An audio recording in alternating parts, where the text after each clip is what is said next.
இன்னைக்கு நம்மை சுற்றி நிகழும் மாற்றங்கள் பற்றி நம்ம பார்க்க போறோம். பால் தயிராதல், தீப்பூச்சி எரிதல் போன்றவையெல்லாம் நம்மை சுற்றி நிகழும் மாற்றங்கள் ஆகும்.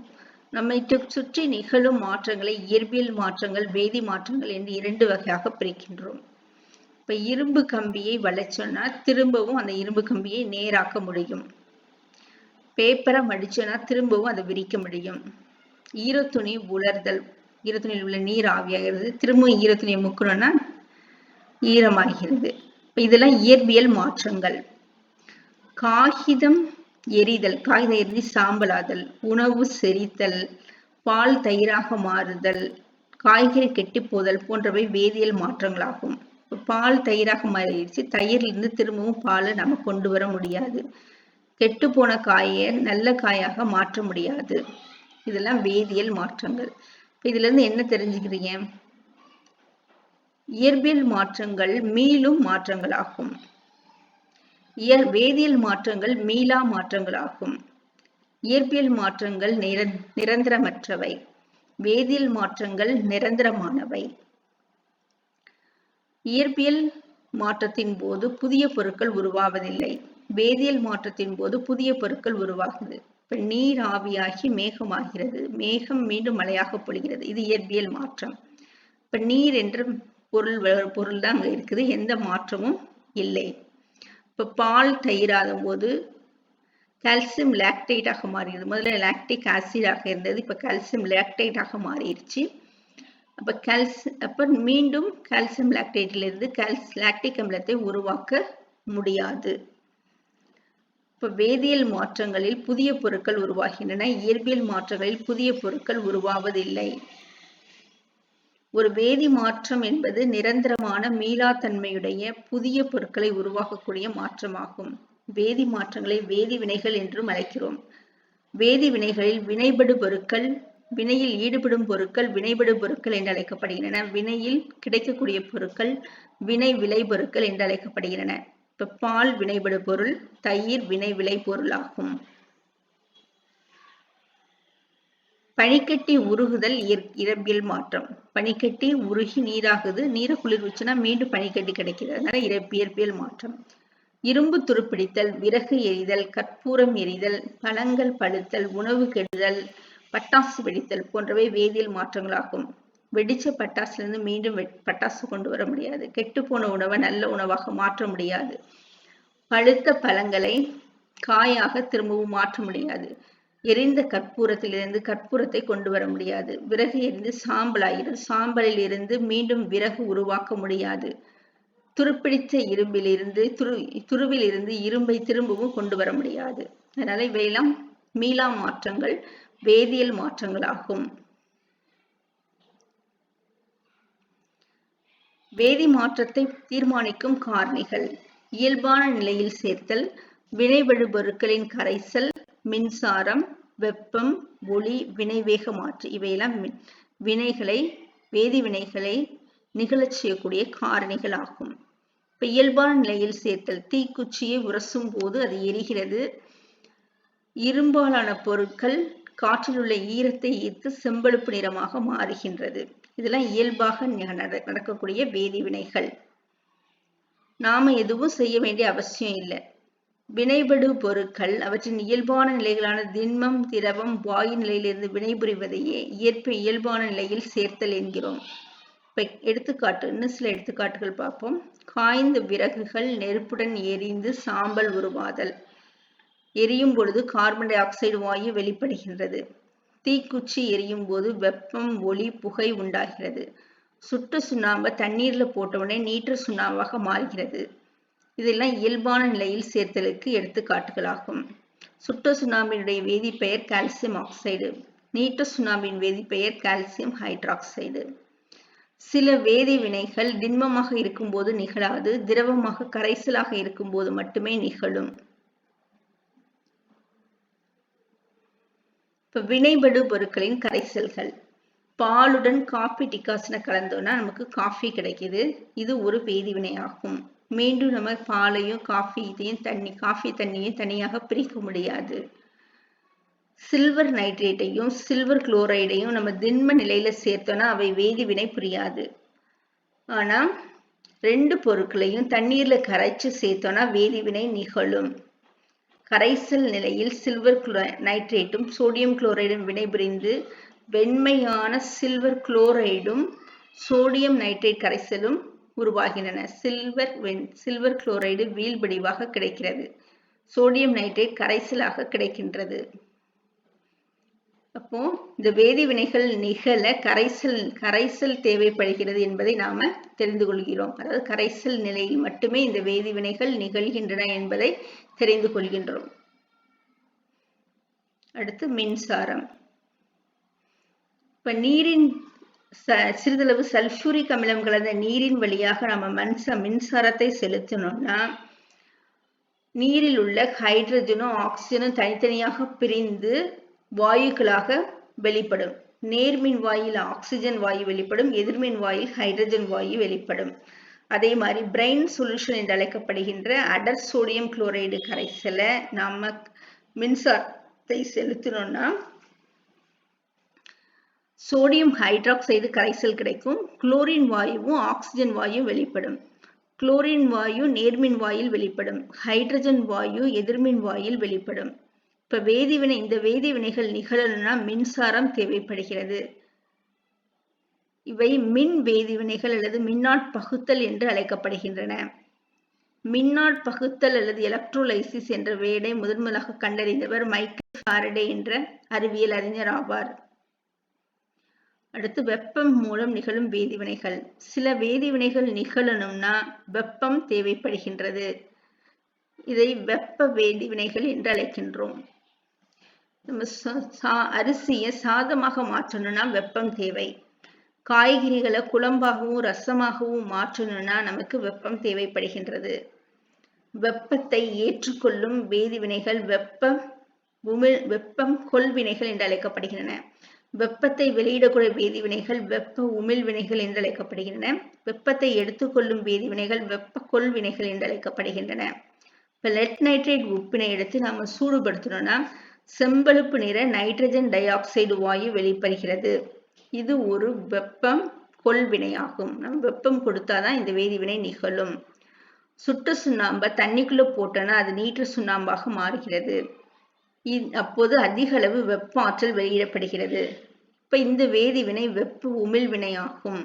சுட்ட சுண்ணாம்பின் வேதிப்பெயர் கால்சியம் ஆக்சைடு, நீற்று சுண்ணாம்பின் வேதிப்பெயர் கால்சியம் ஹைட்ராக்சைடு. இவ்வாறு வெப்பம் மூலமாக வெப்பத்தை வெளியிடக்கூடிய வேதிவினைக்கு வெப்ப உமிழ்வினை என்று பெயர். வெப்பம் கொள் மற்றும் வெப்ப உமிழ்வினைகள் வெப்ப வேதிவினைகள் அல்லது வெப்ப சிதைவு வினைகள் என்று அழைக்கப்படுகின்றன. சுண்ணாம்பு கல்லிலிருந்து சுட்ட சுண்ணாம்பு கால்சியம் ஆக்சைடு, நீற்று சுண்ணாம்பு கால்சியம் ஹைட்ராக்சைடு, சிமெண்ட் தயாரிக்க சுட்ட சுண்ணாம்புகள் பயன்படுகின்றது. சுண்ணாம்புக்கல்லானது சுட்ட சுண்ணாம்பு, நீற்று சுண்ணாம்பு, சிமெண்ட் தயாரித்தல் போன்றவற்றின் மூலப்பொருளாக பயன்படுகின்றது. ஒளிச்சேர்க்கை ஒளியின் மூலம் நிகழக்கூடிய ஒரு வேதிவினை ஆகும். ஒளிச்சேர்க்கை என்பது தாவரங்கள் சூரிய ஒளியின் முன்னிலையில் கார்பன் டை ஆக்சைடையும் நீரையும் எடுத்துக்கொண்டு ஸ்டார்ச் தயாரித்தலுக்கு ஒளிச்சேர்க்கை என்று பெயர். இலைத்துளைகள் வழியாக கார்பன் டை ஆக்சைடை தாவரம் உள்ளே எடுத்துக்கொள்கிறது. வேரின் மூலம் நீரை உறிஞ்சி சைலம் குழாய்கள் மூலமாக நீர் இலைக்கு செல்கிறது. இலையில் பச்சையும் காணப்படுகிறது. பச்சை நிறமி குறிப்பிட்ட அலைநீளம் கொண்ட ஒளி இலைகளை உறிந்து கொண்டு அந்த வெப்பத்தின் மூலமாக கார்பன் டை ஆக்சைடு மற்றும் நீரை ஸ்டார்ச்சாக மாற்றுகிறது. ஒளி தேவைப்படும் வேதிவினைகள் ஒளி வேதிவினைகள் என்று அழைக்கப்படுகின்றன. சூரியனிலிருந்து வரும் பிரௌதா கதிர்கள் ஓசோன் படலத்தில் உள்ள ஓசோனை மூலக்கூறு ஆக்சிஜனாகவும் அணு ஆக்சிஜனாகவும் மாற்றுகிறது. ஓசோனின் மூலக்கூறு வாய்ப்பாடு O3, ஆக்சிஜனின் மூலக்கூறு வாய்ப்பாடு O2, ஆக்சிஜன் அணு O. ஓசோன் O3 ஆனது O2 ஆகவும் O என்ற ஆக்சிஜன் அணுவாகவும் மாறுகிறது. பின்பு மீண்டும் அந்த ஆக்சிஜன் அணுவும் ஆக்சிஜன் மூலக்கூறும் இணைந்து ஓசோனை உருவாக்குகின்றது. ஒளியினால் நிகழும் வேதிவினைகளை பற்றி படிக்கக்கூடிய அறிவியலுக்கு ஒளி வேதியியல் என்று பெயர். வினை வேக மாற்றி சில பொருள்கள் வேதிவினைக்கு உட்படாமல் வினையின் வேகத்தை மாற்ற உதவி செய்கின்றன. இத்தகைய பொருட்களுக்கு வினைவேக மாற்றிகள் என்று பெயர். எடுத்துக்காட்டா கேபர் முறையில அமோனியா தயாரிக்கிறோம். இதுல இரும்பு வினைவேக மாற்றியாக பயன்படுகிறது. இரும்பு இருக்கும்போது இந்த வினை வேகமாக நிகழ்கிறது. வனஸ்பதி தயாரித்தல், வனஸ்பதி அல்லது டால்டா தயாரித்தல். எண்ணெயிலிருந்து டால்டா தயாரிப்பதற்கு நிக்கல் வினைவேக மாற்றியாக செயல்படுகின்றது. இவ்வாறு வினைவேக மாற்றியின் மூலம் நிகழக்கூடிய வேதிவினைகளுக்கு வினைவேக மாற்ற வினைகள் என்று பெயர். உடலுக்குள்ள நிறைய வேதிவினைகள் நடைபெறுகின்றன. அவை உயிர் வேதிவினைகள் என்று அழைக்கப்படுகின்றன. இந்த உயிர் வேதிவினைகள் நிகழணும்னா என்சைம்களும் ஈஸ்டுகளும் உயிர் வினைவேக மாற்றியாக செயல்படுகின்றன. இப்ப ஈஸ்ட் ஒரு குடுவையில கொஞ்சோண்டு கோதுமை மாவை எடுத்து இது ஈஸ்ட் சேர்க்கிறோம். ஈஸ்ட் சேர்த்தனா கொஞ்ச நேரம் கழிச்சு ஈஸ்ட் சேர்த்து கொஞ்ச நேரம் வெயில்ல வச்சுட்டோம்னா சிறிது நேரம் கழிச்சு பார்க்கும்போது அது நுரையா இருக்கிறத பார்க்கிறோம். ஆல்கஹால் சுமல் வர்றத பார்க்கிறோம். அப்போ கார்போஹைட்ரேட்டை, கோதுமையில் உள்ள கார்போஹைட்ரேட்டை அது சிதைத்து எத்தனாலாக ஈஸ்டில் உள்ள என்சைம்கள் மாற்றுகின்றன. இப்ப ஈஸ்டில் உள்ள என்சைம்கள் வினைவேக மாற்றியாக செயல்படுகின்றது. இவை உயிர் வினைவேக மாற்றிகள் என்று அழைக்கப்படுகின்றன. என்சைம்களும் ஈஸ்டுகளும் உயிர் வினைவேக மாற்றிகள் என்று அழைக்கப்படுகின்றன. வேதிவினையின் விளைவுகள். ஒரு வேதிவினை நிகழும் பொழுது வெப்பம், ஒளி, அழுத்தம் ஆகியவை உருவாகின்றன. உணவு கெட்டுப்போதல், அதாவது மனிதன் உண்பதற்கு தகுதியில்லாத அளவுக்கு உணவுப் பொருட்களில் ஏற்படும் மாற்றமே உணவு கெட்டுப்போதல் என்று அழைக்கப்படுகிறது. உணவு கெட்டுப்போதல் என்சைம்கள் மூலமாக நிகழ்கின்றன. உணவு கெட்டு போகும்போது துர்நாற்றம், நிறமாற்றம், ஊட்டச்சத்து இழப்பு ஏற்படுகின்றது. முட்டை அழுகும் போது ஹைட்ரஜன் சல்பைடு வாயு உருவாகி துர்நாற்றத்தை ஏற்படுத்துகின்றது. மீன்களும் இறைச்சிகளிலும் கொழுப்பு அமிலங்கள் உள்ளன. இந்த கொழுப்பு அமிலங்கள் காற்றுடனும் ஒளியுடனும் ஆக்சிஜனேற்ற வினைக்கு உட்பட்டு துர்நாற்றத்தை ஏற்படுத்துகின்றன. இதற்கு துர்நாற்றமடிதல் அல்லது ஊசி போதல் என்று பெயர். நறுக்கிய காய்கறி, இப்ப கத்திரிக்காயை நறுக்கி அப்படியே வச்சிட்டோம்னா ப்ரௌன் கலரா மாறிடும். ஆப்பிளை நறுக்கி அப்படியே வச்சிட்டோம்னா ப்ரௌன் கலரா மாறிடும். இது பொட்டேட்டோவை, உருளைக்கிழங்கு நறுக்கி அப்படியே வச்சிட்டோம்னா பழுப்பு கலர்ல மாறிடும். இந்த நிகழ்வுகளுக்கு பழங்களை நறுக்கி வைக்கும்போது காற்றில் உள்ள ஆக்சிஜனுடன் அவை வினைபட்டு பழுப்பு நிறமாக மாறுகின்றன. இந்நிகழ்வுக்கு பழுப்பாதல் என்று பெயர். பழங்கள்ல பாலிஃபினால் ஆக்சிடேஸ் மற்றும் டைரோசினேஸ் என்ற என்சைம்கள் காணப்படுகின்றன. இந்த என்சைம்கள் காற்றில் உள்ள ஆக்சிஜனை எடுத்து வேதிவினை புரிகின்றன. பழங்களில் உள்ள ஃபீனாலிக் சேர்மங்களை மெலனின் எனப்படும் பழுப்பு நிறமிகளாக மாற்றுகின்றன. சுற்றுச்சூழலில் ஏற்படும் விளைவுகள். சுற்றுச்சூழலின் இயற்பியல், வேதியியல் மற்றும் உயிரியல் பண்புகளில் ஏற்படும் விரும்பத்தகாத மாற்றமே மாசுபடுதல் என்று அழைக்கப்படுகின்றது. மாசுபடுத்தலை நிகழ்த்தக்கூடிய பொருட்கள் மாசுபடுத்திகள் என்று அழைக்கப்படுகின்றன. இப்ப காற்று, நீர் மற்றும் நிலம் மாசுபாடு என்று மாசுபடுதலை 3 வகையாக பிரிக்கிறோம். காற்று மாசுபாடு, நீர் மாசுபாடு, நில மாசுபாடு என்று மாசுபாடுகளை 3 வகைகளாக பிரிக்கிறோம். காற்று மாசுபடுவதற்கு காரணமான வாயுக்கள் carbon di oxide, carbon monoxide. இது வாகனங்கள் மற்றும் தொழிற்சாலைகளிலிருந்து வருகிறது. சல்பர் ஆக்சைடுகள், நைட்ரஜன் ஆக்சைடுகளும் தொழிற்சாலைகளிலிருந்து வெளிவருகின்றன. குளோரோஃபுளோரோ கார்பன் ஏசியிலிருந்து வெளிவருகின்றது. மீத்தேன் வாயு பொருட்கள் சிதைவடையும் போது, காய்கறி போன்ற பொருட்கள் சிதைவடையும் போது மீத்தேன் வாயு வெளிப்படுகின்றது. இவை காற்றை மாசுபடுத்துகின்றன. கார்பன் டை ஆக்சைடு, கார்பன் மோனாக்சைடும் புவி வெப்பமாதலை ஏற்படுத்துகிறது. சல்பர் ஆக்சைடுகளும் நைட்ரஜன் ஆக்சைடுகளும் அமில முலையை உருவாக்குகின்றன. குளோரோஃபுளோரோ கார்பன் ஓசோன் ஓட்டையை உருவாக்குகிறது. மீத்தேன் வாயு புவி வெப்பமாதலை ஏற்படுத்துகின்றன. அமிலமலை, புது வெப்பமாதல், சுவாச கோளாறுகள் போன்றவை காற்று மாசுபாட்டினால் உருவாகின்றன. நீர் மாசுபாடு, சாயப்பட்டறைகளில் இருந்து வரும் கழிவு நீர், டிட்டர்ஜென்ட்கள், நாம் துணி துவைக்க பயன்படுகின்ற டிட்டர்ஜென்ட்கள், கச்சா எண்ணெய், எண்ணெய் சுத்திகரிப்பு ஆலைகளிலிருந்து வரும் கச்சா எண்ணெய் போன்றவை நீரை மாசுபடுத்துகின்றன. இதனால் நீரின் தரம் குறைந்து தோல் நோய்கள் ஏற்படுகின்றன. நில மாசுபாடு, யூரியா போன்ற உரங்கள், பூச்சிக்கொல்லிகள், களைக்கொல்லிகள் மூலம் நிலம் மாசுபடுகிறது. இவை நிலத்தில் உள்ள நுண்ணுயிர்களை அழித்து விடுகின்றது. இப்போ நாம வயல்லாம் மண்புழு பார்க்க முடியல, நண்டு பார்க்க முடியல, தவளைகளை பார்க்க முடியல, எலி பார்க்க முடியல, பாம்புகள் பார்க்க முடியல, சிட்டுக்குருவிகள் இனங்கள்லாம் அழிஞ்சு போயிடுச்சு. இவ்வாறு எல்லா உயிர்களும் அழிவதற்கு காரணம் இந்த பூச்சிக்கொல்லிகளும் களைக்கொல்லிகளும் ஆகும். பயிரிடும் நிலம் கெட்டு போதல், புற்றுநோய், சுவாச நோய்கள் போன்றவை நில மாசுபாட்டினால் ஏற்படுகின்றன.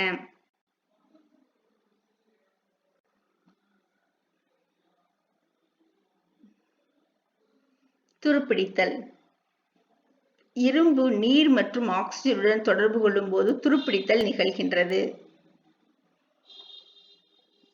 இது இரும்பு கேன், ஒரு இரும்பு உருளைகள், இதில் தண்ணி பட்டவுடனே ஆக்சிஜனுடன் வினைப்பட்டு துருப்பிடித்தல் நிகழ்கின்றது. துருப்பிடித்த பீப்பாய்கள். உலோகப் பொருட்கள் மங்குதல், இப்ப வெள்ளி கொலுசு எல்லாம் பாத்தீங்கன்னா கொஞ்சம் நாள்ல கருத்து போயிடும். இதுக்கு காரணம் என்ன? வெள்ளி பொருட்கள் வளிமண்டல காற்றுடன் தொடர்பு கொள்ளும் போது கருமை நிறமாக மாறுகிறது. அதாவது வெள்ளி சல்பைடு உருவாகிறது. வெள்ளி சல்பைடினுடைய நிறம் கருமை நிறம். காற்றில் உள்ள சல்பருடன் வெள்ளி வினைபுரிந்து வெள்ளி சல்பைடு உருவாதலால் கருமை நிறமாக மாற்றமடைகிறது. தாமிரத்தை பகுதி பொருளாக கொண்ட பித்தளை பச்சை நிற படலத்தை உருவாக்குகிறது. தாமிரம் என்பது, பித்தளை என்பது தாமிரத்தின் உலோக கலவையாகும். பித்தளையில் இருக்க தாமிரம் வளிமண்டல ஆக்சிஜனுடன் வினைபுரியும் தன்மை கொண்டது. தாமிரம் வளிமண்டல காற்றுடன் வினைபட்டு காரத்தன்மை வாய்ந்த தாமிர கார்பனேட்டையும் தாமிர ஹைட்ராக்சைடையும் உருவாக்குகிறது.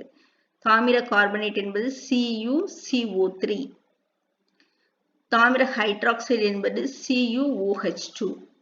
இந்த ரெண்டு சேர்மங்களையும் பித்தளையில் உள்ள தாமிரம் காற்றில் உள்ள ஆக்சிஜனுடன் வினைபட்டு உருவாக்குகிறது. இதனால் உலோகங்களின் நிறம் மாறுபடுகின்றது.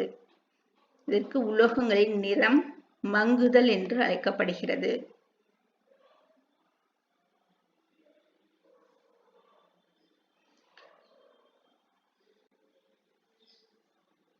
வெப்பம், ஒளி, அழுத்தம் உருவாதல்.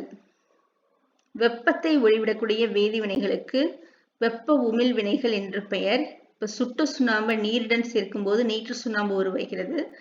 அப்போது அதிக அளவு வெப்ப ஆற்றல் வெளிப்படுகிறது. இதனால இது வெப்ப உமிழ் வினை என்று அழைக்கப்படுகிறது. சுட்ட சுண்ணாம்பின் வேதிப்பெயர் கால்சியம் ஆக்சைடு, நீற்று சுண்ணாம்பின் வேதிப்பெயர் கால்சியம் ஹைட்ராக்சைடு. இப்போ சோடியம் ஹைட்ராக்சைடு கரைசலை சல்பூரிக் அமிலத்துடன் சேர்த்தோம்னா நமக்கு சோடியம் சல்பேட்டும் நீரும் உருவாகும். இப்போ நம்ம டெஸ்ட் டியூபை தொட்டு பார்த்தோம்னா அது வெப்பமாக இருக்கும். காரணம், இந்த வேதிவினை நிகழும் பொழுது வெப்பம் வெளியிடப்படுகிறது. அதனால சோடியம் ஹைட்ராக்சைடு சல்பூரிக் அமிலத்துடன் வினைபுரியும் வினை வெப்ப உமிழ் வினையாகும்.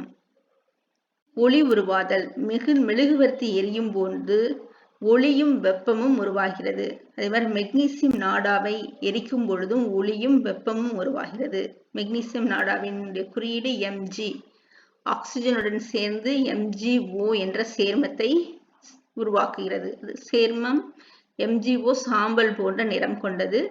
மெக்னீசியம் நாடா எரியும் போது ஒளியும் வெப்பத்தையும் வெளிவிடுகின்றது. மத்தாப்புகளும் பட்டாசுகளும் எரியும் பொழுது வண்ணங்களையும் ஒளியையும் உமிழ்கின்றன. ஒளி உருவாதல், சத்தம் உருவாதல். இரும்பு, காப்பர் உலோகங்களை நாம தட்டுனோம்னா ஒளி உண்டாகின்றது. வெடிகள் வெடிக்கும் பொழுது ஒளி உண்டாகின்றது. ஹைட்ரோகுளோரிக் அமிலத்துடன் மெக்னீசியம் நாடா அல்லது சிங்கை சேர்க்கும் பொழுது ஹைட்ரஜன் வாயு வெளிப்படுகிறது. இந்த ஹைட்ரோகுளோரிக் அமிலத்தை மெக்னீசியம் நாடாவையும் ஒரு சோதனை குழாயில எடுத்துக்கொண்டோம்னா ஹைட்ரஜன் வாயு வெளிப்படும். அந்த வாயு வெளிவரும் பாதையில் ஒரு எரியும் குச்சியை வைத்தன அது பாப் என்ற ஒளியுடன் அணைந்துவிடும். இதிலிருந்து வெளிவருகின்ற வாயு ஹைட்ரஜன் என்பதை நாம் தெரிந்து கொள்ள முடிகின்றது. இப்ப சிங்க், மெக்னீசியம் போன்ற உலோகங்கள் நீர்த்த அமிலங்களுடன் வினைபுரியும் பொழுது ஹைட்ரஜன் வாயுவை வெளிப்படுகின்றன. ஹைட்ரஜன் வாயுவை வெளிவிடுகின்றன. அழுத்தம், இப்ப பலூனை ஊதிக்கிட்டே இருக்கும் அல்லது ஊதிட்டு திருக்கிக்கிட்டே இருந்தோம்னா அழுத்தம் அதிகரித்து வெடித்து விடும். இப்ப வெடிகுண்டு, பட்டாசுகள்லாம் வெடிக்கும் பொழுது வெடித்தவுடன் அதிக அளவு காற்று அதிக அளவில் அந்த வெப்பத்தை ஏற்றுக்கொண்டு காற்று விரிவடைகிறது. விரிவடையும் பொழுது வெடித்தல் நிகழ்கின்றது. அழுத்தம் அதிகரித்து வெடிச்சத்தம் உருவாகின்றது. வெடிகுண்டுகளும் பட்டாசுகளும் எரியும் போது அழுத்தம், வாயுக்களின் அழுத்தம் அதிகரித்து வெடித்தல் உண்டாகிறது.